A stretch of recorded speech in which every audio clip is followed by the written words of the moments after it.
the question that you put forward in your life is something like, what spirit should guide you as you move ahead?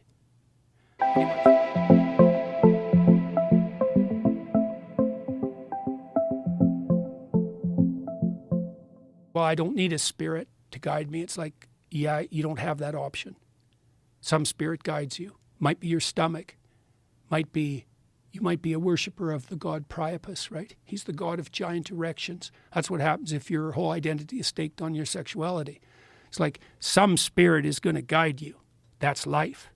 The question is, what is the highest spirit that could guide you? So in the Exodus story, the proposition of the story is the highest spirit that could guide you is the spirit that objects to tyranny and that calls the enslaved to freedom. And that's the representation of God in Exodus. So that's what God is in the Exodus story. Now that's not all that God is in the biblical stories, but that's God in the Exodus story. And so that is the God that, if you abide by that God, then you believe that tyranny is implicitly wrong, even if you tyrannize yourself, and that there's something implicitly virtuous about striving for freedom, especially if you're enslaved. So anyways, that's the voice that speaks to Moses. And the voice tells Moses to tell the Pharaoh, the tyrant, to let his people go. That's that famous line, let my people go. But the line is actually, let my people go so that they may worship me in the desert. Okay, so anyways, God, through Moses, calls the Israelites out of tyranny, and he punishes the tyrant. And so if you believe that fate punishes tyrants, you're already immersed in the Exodus story to some degree. If you believe that tyranny is implicitly wrong, of course most Americans believe that. Okay, so now the Israelites leave the tyranny. You'd think, hey man, great, freedom, because now you're out of the tyranny. But that isn't how life works. This is why people won't drop their tyrannical presuppositions, because you go out of the tyranny into the desert, not to the promised land. Desert first. And what's the desert? Everyone's lost. No one knows which way to go. Everyone fights. Everyone turns to the worship of false idols. Everyone wants the tyrant to reassert himself. That's the situation we're in the aftermath of the death of God in the West. And so that's really useful to know, because one of the things you might want to know in your life is, why do people cling to their own tyrannical presuppositions? And the answer is, well, at least they're orienting structures, pathological as they might be. If you drop them, you're not redeemed, you're just lost. And the idea that being lost is freedom, that's a preposterous idea. No one lost is free. They're just enveloped in chaos. Okay, so what happens in the Exodus story is, now the Israelites are out in the desert, wandering around for like generations, and they get all fractious and fight and bitch and complain and start worshiping false idols, and they're scrapping with each other. And that's because they have the habits of slaves. They don't know how to govern themselves. And so they ask Moses to sit as a judge. And so he does. For the story's very unclear about this, but for a long time, years and years, morning, dawn till midnight, he's judging the Israelites like mad and adjudicating their squabbles. And imagine what he's doing, eh? If you had to make peace between 1,000 people who were squabbling with their wife or their friends or their enemies, you have to render judgment on that. And for judgment to work, the people who are judged have to see the judgment as just, because otherwise you have to impose it by force. Right? So if I hear you arguing with someone and I try to mediate, I have to come up with a solution that you'll both accept. That means I have to extract out of that chaos some principle of order. Imagine you do that 1,000 times or 5,000 times. So now you start to understand the nature of the principles of order. Okay, so now two things happen. Jethro, who's Moses' father-in-law, comes along. He's a Midianite, a foreigner, and he says, you got to stop doing this. You can't sit as judge on the Israelites. And there are two reasons. They need the responsibility, and you shouldn't turn yourself into another Pharaoh.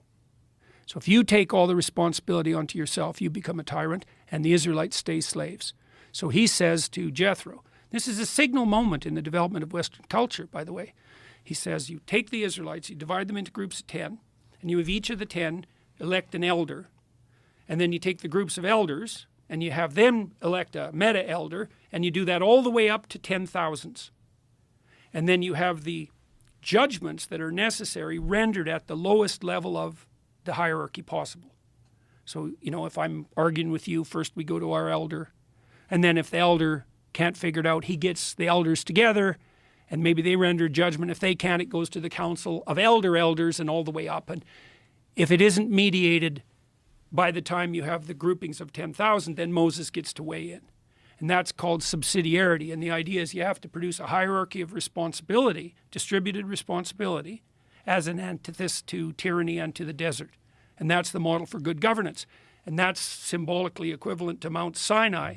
And it's also the model of the Ark of the Covenant and the tabernacle. So Jonathan Pageau did a lovely job of explaining that in this. And so part of the model that we're trying to put forward in this group that I'm describing is based on this principle of subsidiarity and the idea that we want to encourage everyone to take as much responsibility as possible at the most local level possible, right? So take responsibility for yourself until you're good enough at that so you can take responsibility maybe for a wife.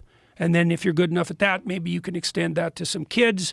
And then maybe you can serve your local community. And then maybe you can serve your state. And maybe if you really get good at it, you could serve your nation, right? But you're taking the responsibility. And here's the basic rule. All the responsibility you abdicate will be taken up by tyrants. That's the cardinal rule of social organization. And so we're trying to build out this story that's based on the deepest elements of Western tradition, that's an antidote to the false claim that it's only power that rules, because it's not. That's not right. And there is a model of proper governance in there, this idea of a hierarchical structure of responsibility.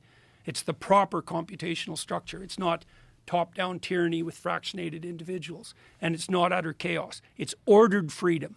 And that's what God tells Moses to tell the Pharaoh when he says, let my people go. Let my people go, no tyranny, so that they may celebrate me in the desert. It's ordered freedom. And it's the ordered freedom that comes along with being oriented towards the highest possible good. And so we're trying to work all that out. Now we're going to have a conference in London, October 31st, November 1st, and November 2nd. We're going to bring about 2,000 people together. That's an invited list. We want to bring in people who are cultural figures and political figures, business figures, and invite them to this discussion.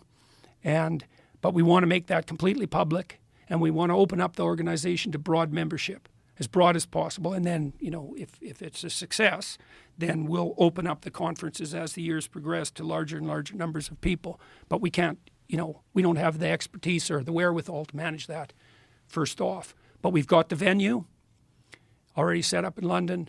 I've got all sorts of people on board in Australia and all through Europe and through the UK and all through the United States, South America. All sorts of people are interested in participating. And so we want to help put forward a vision that's enticing and inviting. It's like, imagine you could have the world you wanted